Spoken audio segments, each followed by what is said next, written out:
Well, welcome to the inauguration. This is the very first episode of the Novice to Office podcast. I am your host, Trey Bam.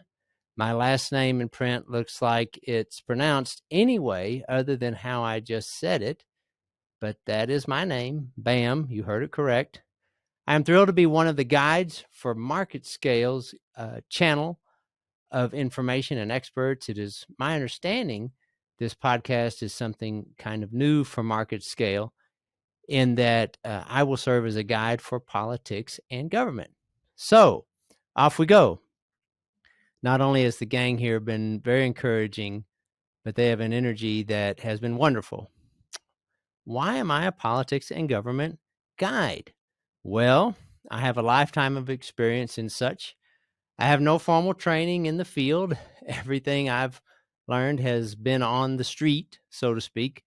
I have a little bachelor's degree in history, but that's it. But I have worked at pretty much every level of government and in campaigns for said levels.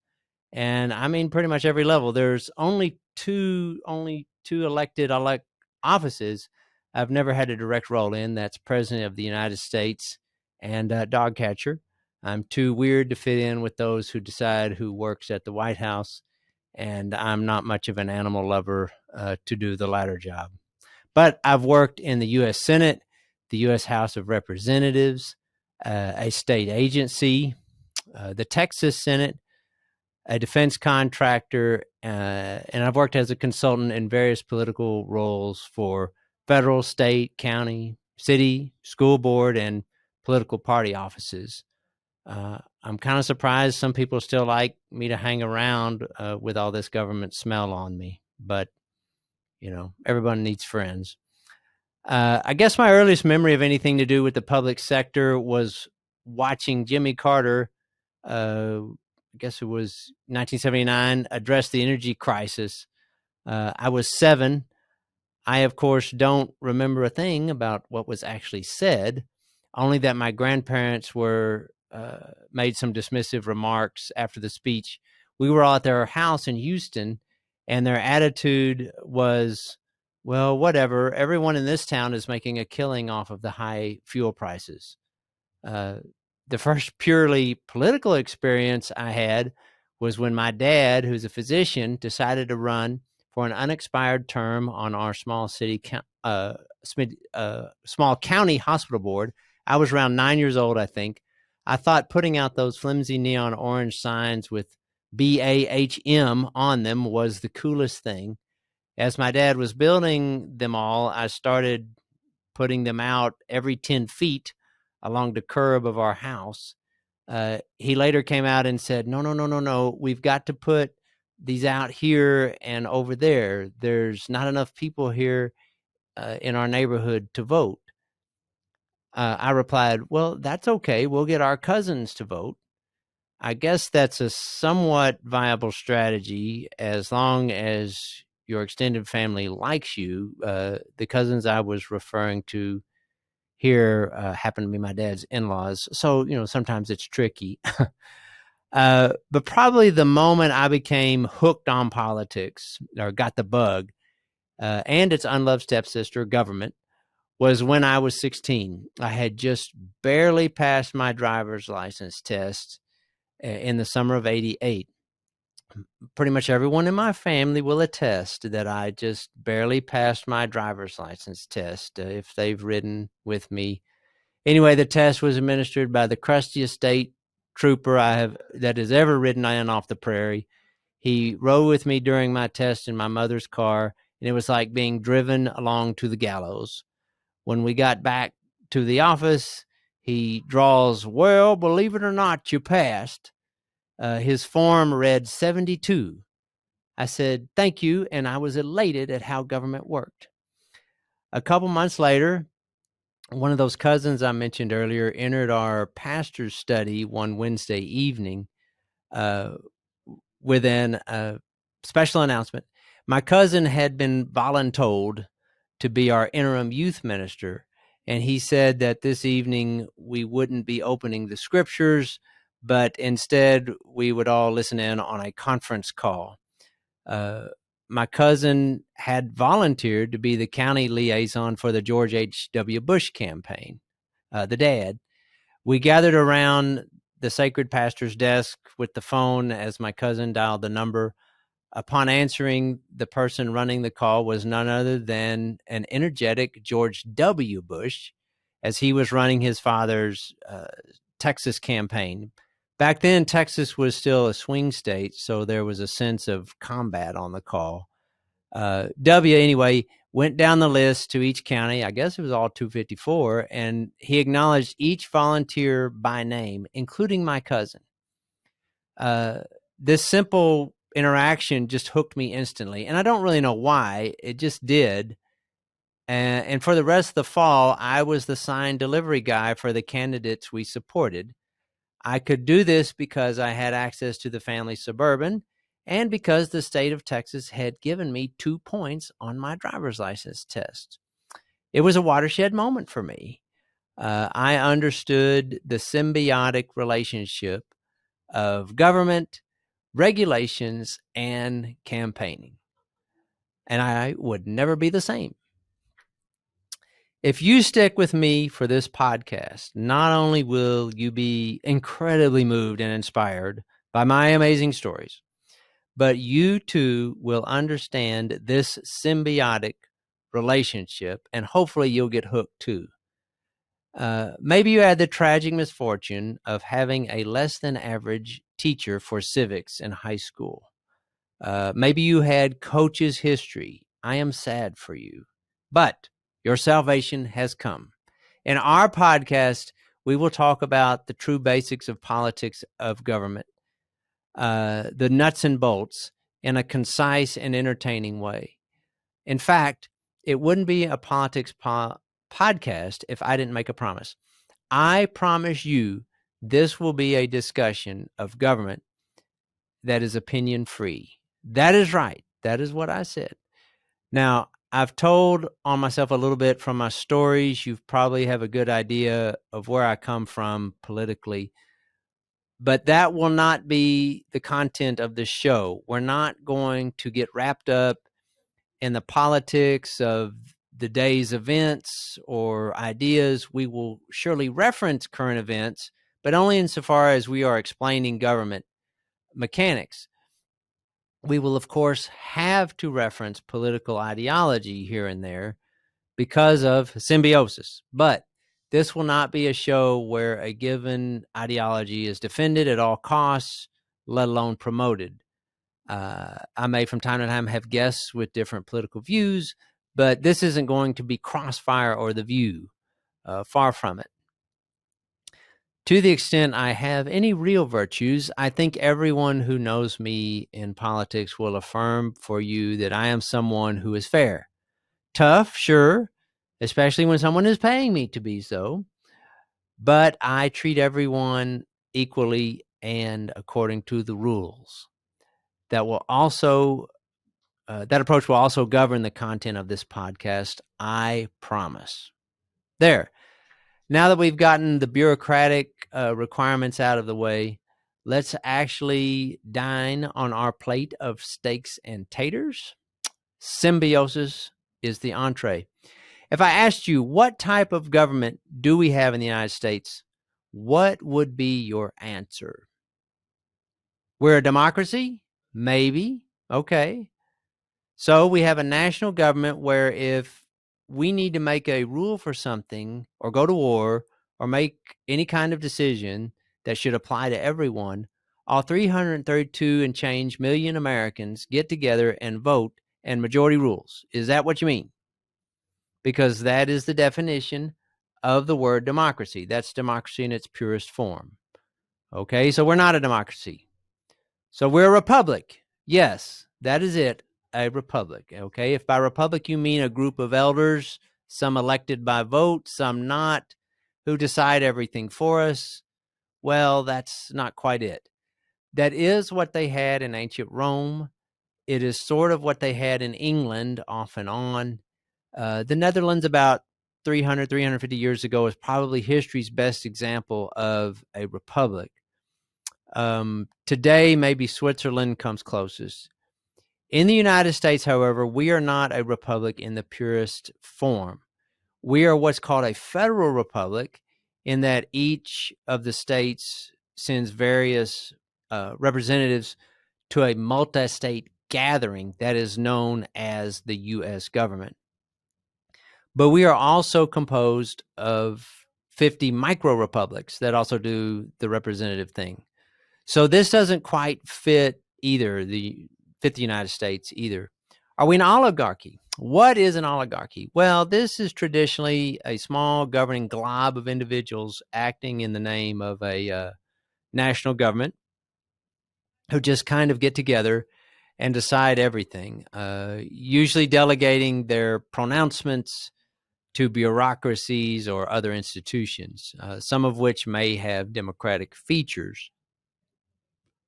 In our times, various personalities, sentiments, and forces want you to believe that America is an oligarchy, that basically Bill Gates, Elon Musk, Colonel Sanders, Michael Jordan, and Oprah are really the ones in charge, all more or less through the vast wealth that they allegedly control.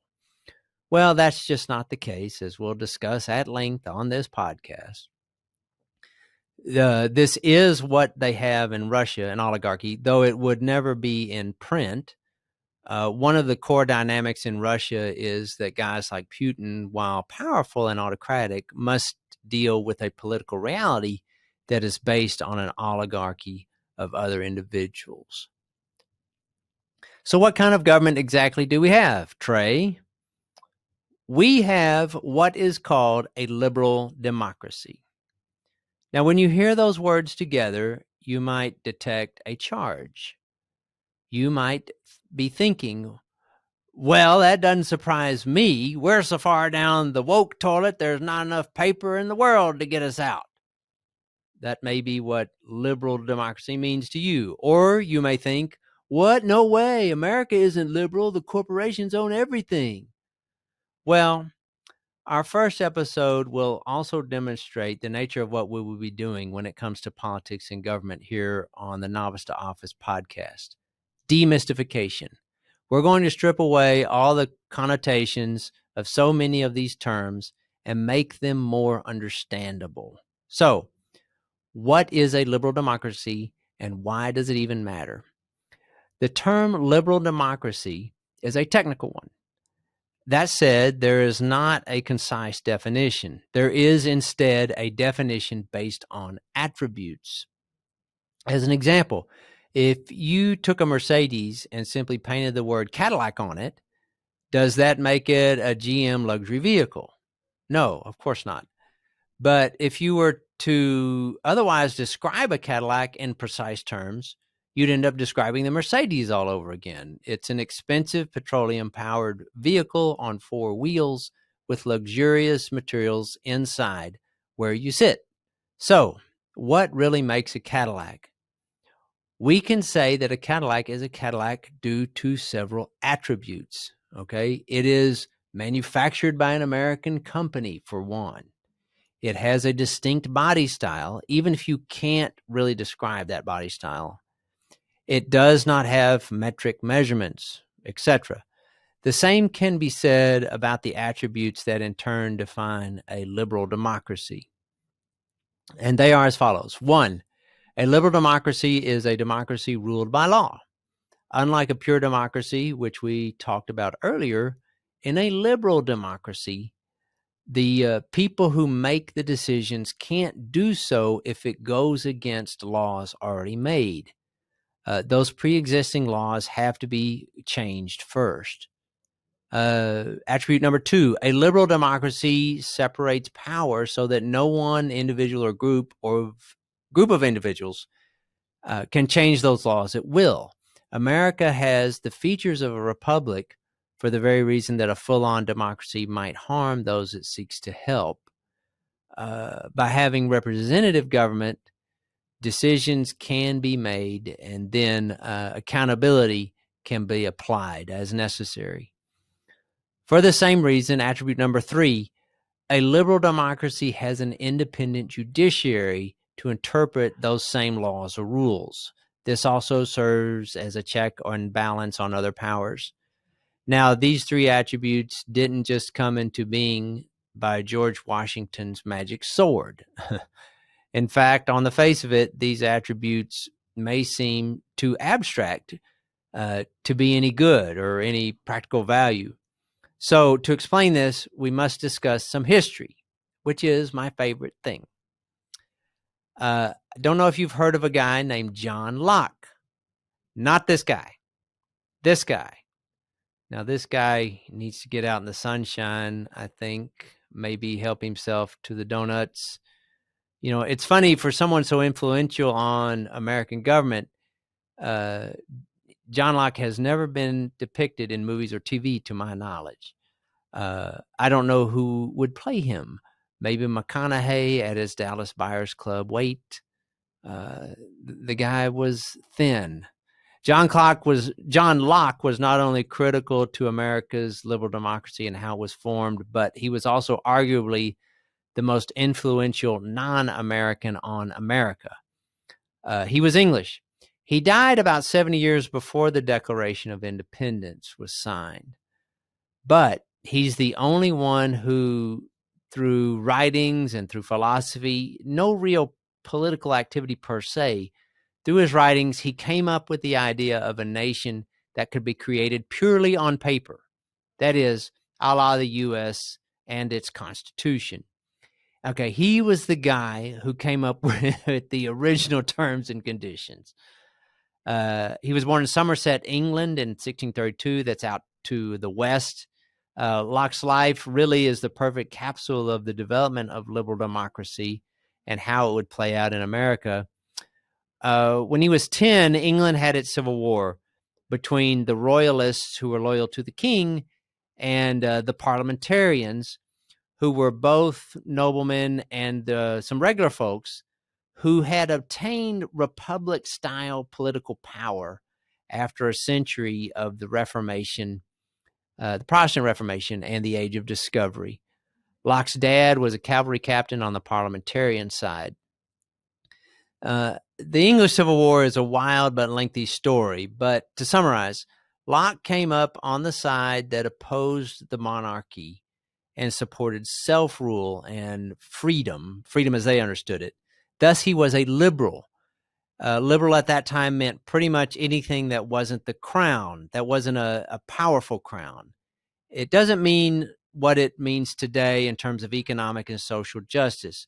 Back then, liberal meant pretty much not the crown, basically. Eventually, the parliamentarians won the English Civil War, and the king was captured. Then they didn't have a king for 10 years. Right in the middle of this 10 years, the guy they captured, the parliamentarians, they executed him. And his name, by the way, was Charles I. So it's funny, we're talking about this now. Over time, the character names tend to stay the same. But Locke obtained some patronage through his father's army service. And so he had the chance to go to London for an education. He was 15 and in school only a short distance away from when Charles I was beheaded in London, although apparently he wasn't allowed to see it. But he definitely would have heard about it, and it was the talk of the town. And when Charles's son, Charles II, restored the throne in 1652, Locke had experienced, and he had experienced all this instability and all this violence during some critical formative years as a teenager. He received a first-rate education in London, and he eventually went to Oxford. Again, through patronage and his skill as a writer, Locke got employed by various English officials to do various government projects. This income and the connections allowed him to write and publish his letters and other documents, all dealing with political philosophy and a new way of thinking back then called natural rights. His father's politics clearly influenced him in this, though, and in his writings, Locke carefully laid out the problems with the monarchy, namely its claim to have been given a divine right by God to govern. Now, I won't get all into the history of the divine right of kings and all that, but it had been around in Christian Europe at this time for maybe about 700-800 years. But as it sounds, basically, Christian kings believed they were part of a lineage of special leaders empowered by God, going all the way back to Adam at the time of creation to rule. But Locke also followed Christian teachings too, something he felt they were needed for society.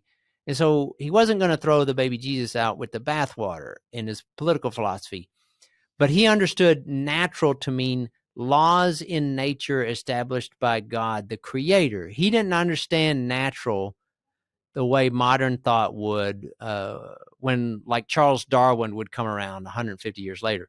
Locke believed God created this natural order for all people, and as such, they had natural rights.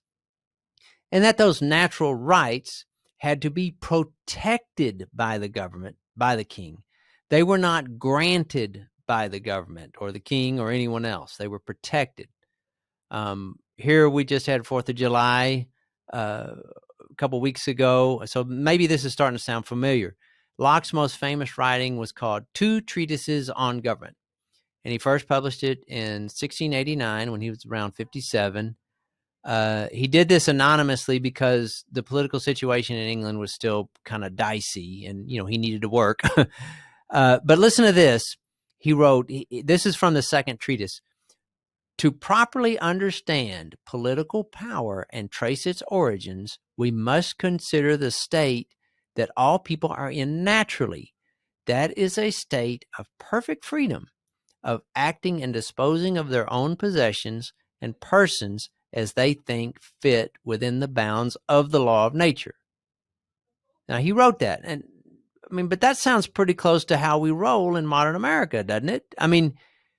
It doesn't sound weird or shocking. It's an outlook that we take for granted, really. We'll talk about more of that in a bit. But what's interesting about this writing of Locke's, is the two treatises, is the timing. As I mentioned it, he published it anonymously, and the treatises weren't really that well known for many decades. They were, at the time, they were kind of like an obscure blog post that only a handful of nerds read. And Locke died in 1704, and only the political people really knew who he was. Those were the folks he ran with. But because the two treatises was printed a few times and stayed generally in people's libraries, eventually political people started invoking it in debate. The two treatises, which also advocate for removal of a king if the king isn't protecting those natural rights, really caught on when things in the American colonies across the Atlantic started heating up in the 1750s and 1760s. According to one historian, a copy of the two treatises was reprinted in Boston in 1773. The New England anti-monarch radical, a guy named Samuel Adams, got a hold of a copy there, surely. No, there's no doubt about it. And Thomas Jefferson, of course, had a big library, and he also read Locke, and he copied some of his statements directly into the Declaration of Independence. So, liberty, liberty, liberal. And this is how we get the liberal part of a liberal democracy. Through the influence of John Locke, we get the idea that government can be created independent of a king or a autocrat or a despot. Locke believed it could be done courtesy of the natural rights and state of human beings. Democracy, in other words. But that democracy needs the power separated, and we'll talk more about that in a later podcast. Why does any of this matter? Well, the answer is in what I just said. If you're going to have a government that is supposed to protect rights, but that has to have its power split apart and spread around, that means people have to get in there and manage the split and the spread. A liberal democracy is only as good as its democracy. Who is the democracy? It is you and me, the people. Now, here I've made a promise to you, and I'm not even to the end of my first podcast, and I've broken it. This is truly a podcast by a politician. Well, I'm really just a consultant. I'm not a politician.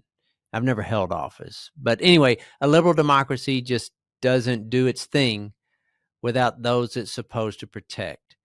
And this is an opinion, so I apologize, but not really. We are the guardians of our liberal democracy, period. There is no secret angel of liberty that's going to do it for us. There is no one great leader who will come along one day and just take care of it. There is absolutely no one holding office today or running for office anywhere that can do it alone. It is up to you and me. I hope you've enjoyed our podcast inauguration. Don't forget to follow and like us. Subscribe if you're watching on YouTube. Twitter is at TreyBam, TreyBahm. See you next week when we talk about the original 14 colonies. That's right. I said 14. Until then, keep it free.